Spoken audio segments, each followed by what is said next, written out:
What's going on, guys? I'm Taylor. And I'm Ryan. In today's video, we're going to talk a little bit about the difference between assets and liabilities.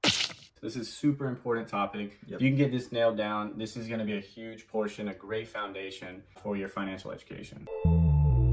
Stop wasting money on that dumb shit and instead put it in investment. I know it's tempting. You'll spend it and be broke again. Yeah, assets, pretty common sense, are things that put money into your pocket and provide further benefit down the line, and they're definitely not taking any money out of your pocket. And liabilities do just that. They take the money out of your pocket. One of the craziest lessons I learned not that long ago was I've always considered and always been taught your biggest asset is your primary home, the home you live in. You put all this money down when you get into your 20s usually. You put it, let's say it's 15-20% down payment, and that builds equity in the house, and over time the equity grows and grows, and then you have all this money. However, recently I was taught that your primary home is not your biggest asset. Your primary home is something that you're constantly fixing or trying to always improve. You always want a new TV, you always want a new appliance, you always want new couches, you always want new something else. So it's always constantly taking money out of your pocket. Yeah, and it's pretty simple to think about if you look at the definition we kind of just described assets and liabilities as. Now, there are a lot of ways assets can provide, value, pure cash flow, through equity in real estate, which, might seem kind of contradictory since we were just talking about how your primary residence isn't, an asset, but investment properties, all these different, which you can make money in real estate a million different ways, but dividend paying stocks, bonds, anything that grows in value over time and really grows your net worth is an asset.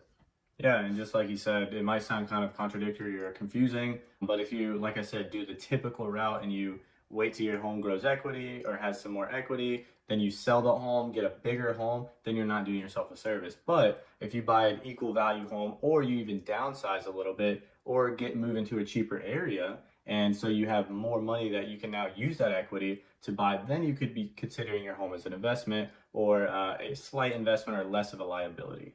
And liabilities can sometimes be obvious, and then other times they're not so obvious. They can really sneak up on you. Some examples of the more obvious ones that, are pretty glaring are like, cars, boats, your primary residence, like we just talked about. And, some are slightly less obvious, like let's say clothes, which, everyone needs and everything, obviously. You don't walk around naked or anything, but you don't need all these extravagant, name brand things and everything. So all these things that, we always spend money on and are kind of taught that we need, you don't necessarily need the newest, nicest thing, and these things become liabilities. They're not putting money back in your pocket for sure.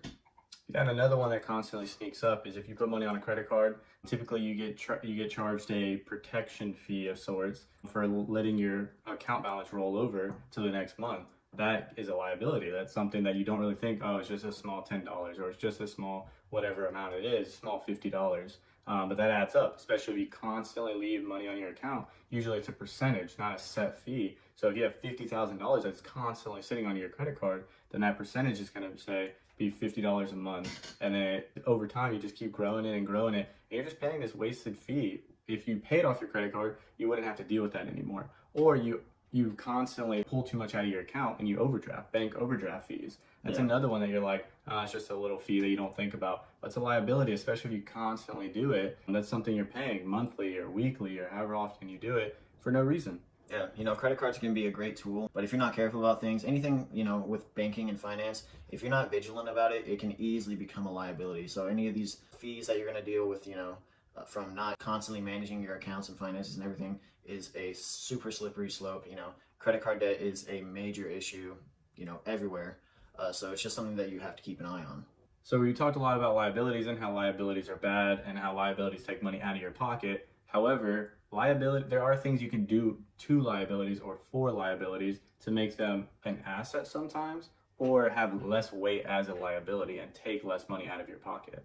Yeah, you can make some liabilities act as temporary assets for you at different times through different ways. For example, using Turo to make money back on your car, or let's say you have a boat, which obviously is a liability and everything, but using it, let's say as a taxi or anything, or Airbnb out your residence when you're not around, all these ways you can cash flow these things that would traditionally be considered a liability. There are ways to make money off of. You just got to be kind of creative. There are, classic ways to go about it, but also creative ways. So, and, stuff like finding a way to buy cheaper clothes, which there are a million ways to do that. Thrifting is a huge thing, and all this. So any way to also like decrease your taxable income, all these different avenues you can kind of take to either lessen that liability load or make that liability at least temporarily act as an asset.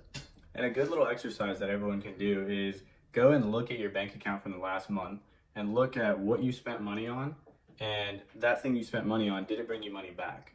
If not, then it's not an asset for the most part, most cases or most examples. But in the end, if you can get enough assets to outweigh your liabilities, then you're sitting in a better boat and you'll constantly be growing money because you have more money coming in than going out. Yeah. A good habit to get in is you simply don't allow yourself to buy liabilities unless they're absolutely necessary until you reach the point of your assets can pay for those liabilities.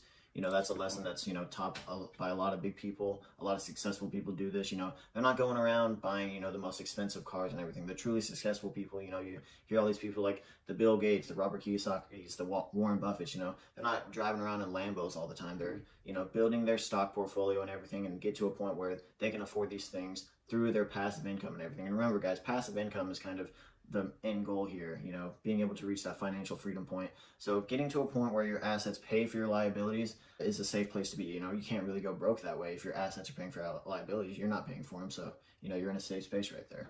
So thank you guys for watching this video. That's going to be it for this one.